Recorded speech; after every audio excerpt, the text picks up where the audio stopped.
Hi, my name is Gina Tan, and I am an engineer with the Delaware Department of Natural Resources and Environmental Control, Division of Watershed Stewardship, Shoreline and Waterway Management Section. I am the DNREC project manager for the Clear Brook flood study. As our Clear Brook outreach webpage describes, DNREC became aware of the need for updates to the floodplain mapping for Clear Brook. We hired a consultant, the Wood Group, to perform engineering analysis to enable a map update. In this presentation, members of Wood's engineering team will provide background information about floodplain mapping and the map update process, and will describe the technical basis for the proposed map revision. I hope that you will reach out to me via the webpage comment form if you have any comments, questions, or concerns about this project. Thanks, Gina. Your background is certainly a lot nicer than mine. Kind of stuck here in my spare bedroom slash new office.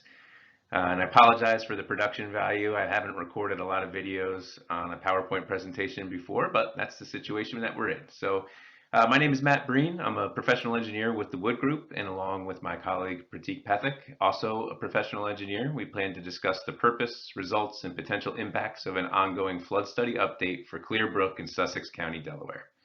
The purpose of this presentation is to share draft results of our flood study and collect site-specific feedback and local knowledge that may be helpful in finalizing the study before it's submitted to FEMA. Contact information is included at the end of this presentation, along with a web address for a simple comment form designed to collect input from residents and community staff. The presentation agenda includes a discussion on the project background. We will discuss the concept of hydrology, which for our purposes is the determination of how much rainfall runs off the land towards our waterways, our streams and rivers. We'll talk about hydraulics, which is basically how that runoff behaves once it enters the system. We will provide details on the floodplain mapping process and how it is used to convey risk. And we will cover the specifics of the ongoing update to the Clear Brook study, including sharing draft results. Lastly, we will discuss the Letter of Map Revision, or LOMAR process, and how the revised mapping will impact residents. So let's start with a little project background. There are two dams located along the restudy area for Clear Brook. Both dams have undergone recent improvements, starting on the upstream side with Hearns Pond. Storms in 2001 and 2006 damaged the Hearns Pond Dam. So DelDOT and DNREC collaborated to rehab the dam, and construction was completed in 2017. Part of the new design includes a larger spillway. A spillway is a part of a dam system that allows larger flood events to pass through the facility without overtopping the dam itself. When a dam is overtopped, it increases the likelihood of failure. In 2010, DNREC conducted a drawdown of the water surface in Williams Pond and observed significant spillway maintenance issues. It was decided that design and construction of a new spillway was more cost effective than repairing the existing structure. The replacement was completed in 2011 by DelDOT. Clear Brook, from its confluence with the Nanticoke River just downstream of Williams Pond to a point approximately 1.5 miles upstream of Hearns Pond, is included in the June 20th, 2018 flood insurance study, but it's based on an analysis that was completed in 1995. So one of the primary goals of this study is to incorporate the changes made to both Hearns and Williams ponds, as well as update the hydrology and hydraulics for Clear Brook as a whole. The next few slides contained useful definitions and explanations of several common acronyms used by FEMA, for which there are many. As previously noted, LOMAR stands for Letter of Map Revision, and it's FEMA's process for maintaining their maps. After a county is studied, as Sussex County was in 2018, it may be many years before the maps are updated again for the entire county. So LOMARs are FEMA's tool for incorporating information as the landscape changes back into their maps. Hydrology is generally the science dealing with the properties, distribution, and circulation of water on and below the surface and in the atmosphere. For our purposes, it describes the quantification of excess runoff during a storm event. Basically, how much water that falls as rain but does not infiltrate into the ground and instead runs off the landscape, eventually resulting in rising streams and rivers. Hydraulics is the study of how that excess runoff will behave in both the built and natural environment. In other words, how high will it rise in response to a given rainfall, and what are the impacts of bridges and culverts and other man-made infrastructure? The resulting flood stage, or water surface elevation, is computed with hydraulic modeling. Redelineation refers to the process of mapping an older flood study on new topographic data. LIDAR, or light detection and ranging, is a method for determining detailed topographic data. The base flood elevation, or BFE, is the 1% annual chance computed water surface elevation. We will touch on this later, but the 1% annual chance event is commonly referred to as the 100-year storm. A floodway is the portion of a river or other water course in the adjacent land areas that must be reserved in order to pass that base flood without cumulatively increasing the water surface elevation by more than 1 foot. A floodway is a regulatory tool for communities, allowing for streamlined decision-making when developing adjacent to floodplains. You will hear us refer to the effective date of the Sussex County study. This is the date on which the firm, that's flood insurance rate map, and FIS report for a community go into effect, and the flood insurance and floodplain management requirements based on that new map apply. The effective date for the Sussex County flood insurance study is June 20th, 2018, and the Special Flood Hazard Area, or SFHA, is the land area covered by the floodwaters of the base flood. It's the formal designation of the 1% annual chance or 100-year floodplain. The National Flood Insurance Program was created by Congress in 1968 and is administered by the Federal Emergency Management Agency. Prior to the establishment of the NFIP, the lack of reliable mapping had scared off private insurers. A federally subsidized program was established to better identify flood-prone areas and establish flood risk zones as depicted on flood insurance rate maps. Insurance was mandated for federally backed mortgages and made more affordable to homeowners, renters, and business owners. Communities must participate in the National Flood Insurance Program for homeowners to be eligible for certain disaster recovery funding following a flood event. In partnership with FEMA, who provides the mapping and supporting engineering data, the communities are responsible for adopting and enforcing a floodplain ordinance to reduce future flood damages and maintain their eligibility. A LOMAR, or Letter of Map Revision, is an official letter issued to communities by FEMA that revises the effective data shown on a community's firm. A LOMAR does not result in republication of the firm and/or flood insurance study unless the revision size exceeds predetermined limits.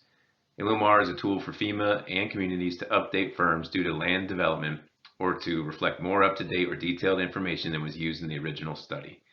It is used to maintain the accuracy of the maps as the landscape changes in between countywide updates that FEMA provides. Countywide updates can be decades apart. Following this meeting and consideration of your feedback, DNREC intends to submit a LOMAR application to update the Clear Brook Special Flood Hazard Area and base flood elevations depicted on the firm. As a result, insurance premiums and mandatory purchase requirements may change. The purpose of this LOMAR is to update the Clear Brook analysis to include more up-to-date hydrology and hydraulics, including the dam improvements made to both Hearns and Williams ponds. Despite the fact that the Sussex County flood insurance study went effective as recently as June 20th, 2018, Clear Brook was redelineated, not restudied. The redelineation upstream of Hearns Pond has proven to be overly conservative.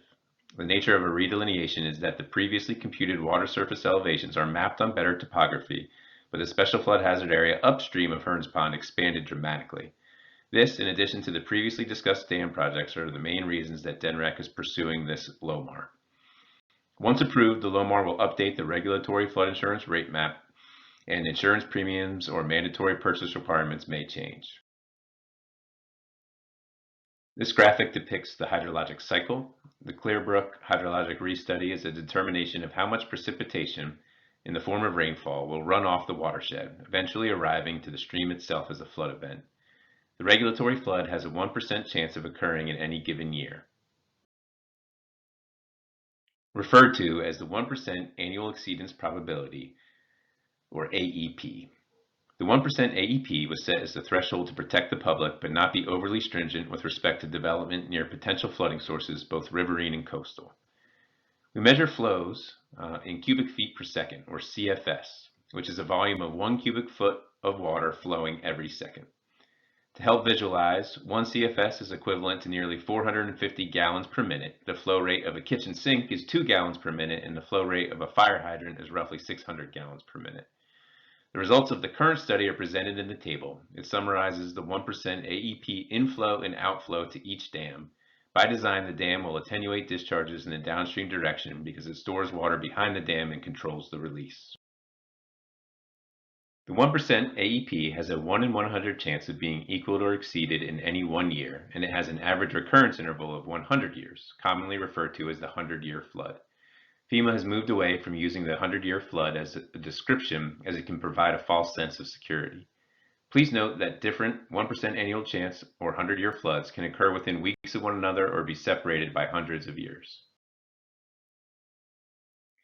The hydraulic modeling component of this analysis was done using HEC-RAS. It stands for Hydrologic Engineering Center's River Analysis System, and this is a program that is widely used by FEMA for flood studies. As mentioned previously, the hydraulics is the study of how the water will behave. Once you determine how much water there is and it starts to run down towards your stream corridors, the hydraulic modeling lets us know, well, at what stage will it get to? What will happen at a certain bridge or culvert crossing? And so we take the hydrology study and we run that through our hydraulic modeling to eventually arrive at our water surface elevations, and you see that eventually show up as base flood elevations on the map. Some of the components of our hydraulic modeling include detailed channel cross-section geometry based on the LiDAR topographic data. Floodways, which again are a regulatory tool for the community, are computed as part of the Clear Brook restudy. We have done detailed parameter refinement, including coefficients of contraction and expansion, blocked obstructions, and roughness coefficients along each cross-section. And the flood insurance study will include multiple flood event profiles, such as the 25, 50, and 500-year floods. After the hydraulic modeling is complete, computed water surface elevations can be used to update the floodplain mapping. The updated mapping is performed on 1 meter LiDAR topographic data from 2014, the same that was used for the Sussex County update in 2018. The following is a visualization of that mapping process. This rendering here shows the LiDAR topographic data, and the cross sections from the HEC-RAS model are draped on top of it, shown in yellow. Each cross-section in the HEC-RAS model has a computed water surface elevation, depicted here with the changing color gradient as you work your way downstream. Connecting these elevations at each cross-section creates a full water surface. When you subtract the ground from the water surface, all values greater than 0 map as floodplain, shown as opaque, and areas where the ground is higher than the water surface remain dry, shown here as transparent. And so what you're left with in the end is the floodplain depicted in blue. This slide contains FEMA's current symbology for flood insurance rate maps. The regulatory floodway is shown as the hatched area. The 1% annual chance floodplains are shown in light blue, and the 0.2% or 500-year return interval is shown in the peach color.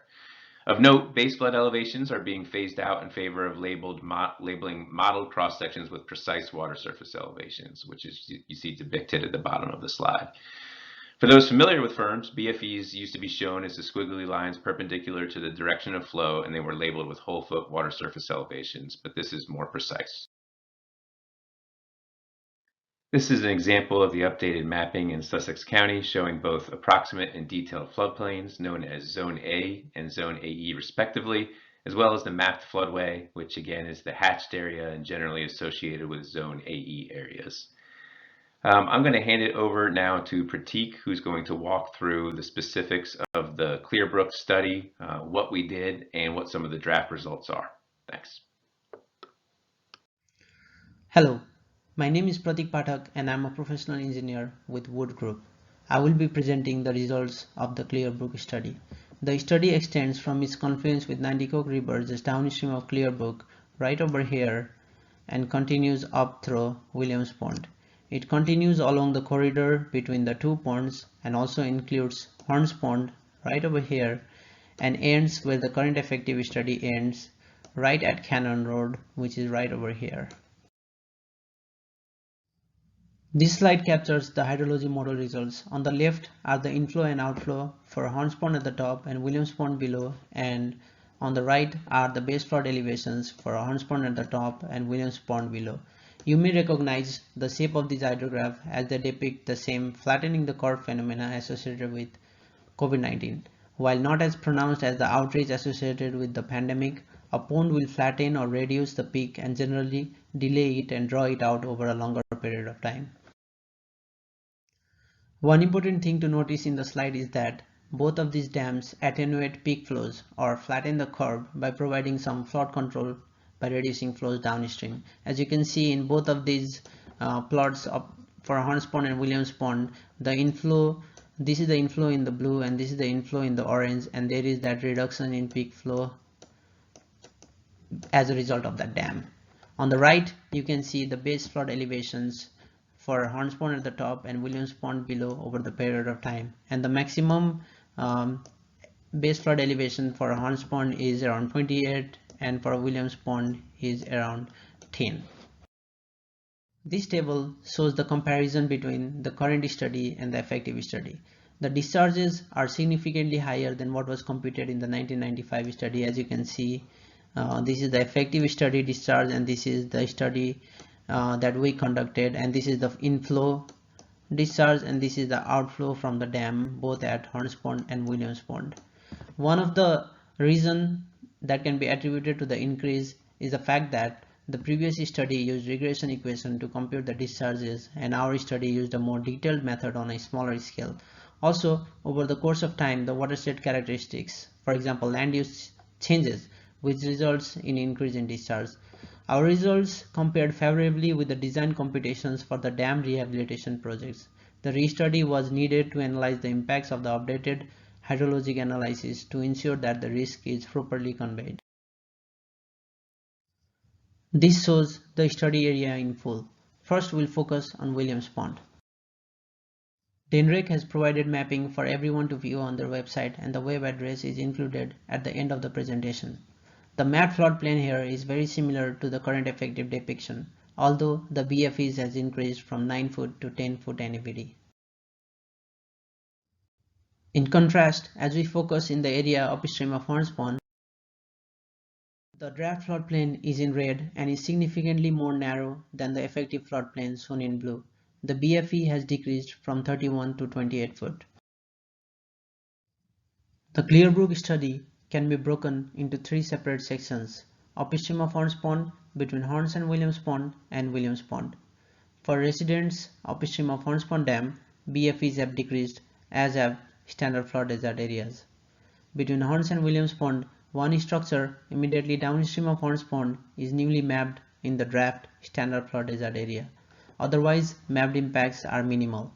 For residents upstream of Williams Pond Dam and adjacent to the pond, BFEs have increased and 3 houses are newly mapped in the draft standard flood hazard area.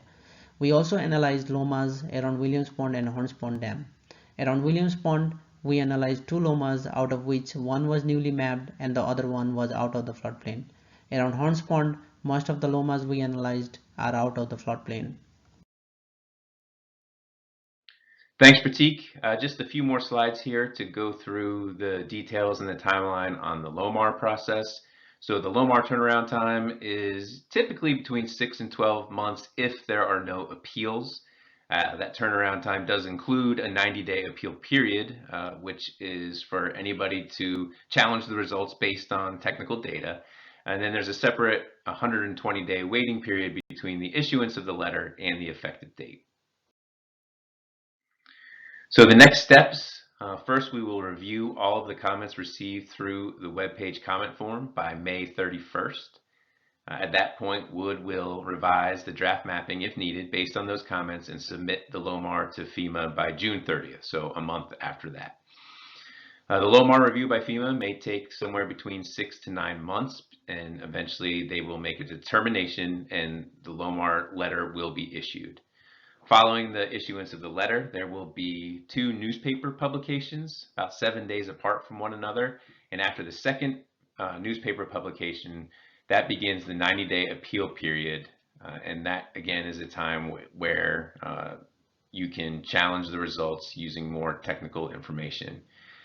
There's an additional 30 days to resolve any possible appeals, and then the LOMAR becomes effective after that. So that is roughly a 1-year total turnaround time. And that's it. Thank you for your patience and appreciate your letting us slide on our production value here. My contact information is on here along with Gina's from DNREC, so please reach out with additional questions. There's also a link to the page that we've referenced with quite a bit of information about the study, including a map where you can go and zoom into your property and see what the draft floodplains look like. So we encourage you to take a look at that, and please fill out the comment form with any relevant information that you have, anecdotal, historical evidence, issues with flooding on your property or lack thereof. We would love to hear from you. Thank you very much.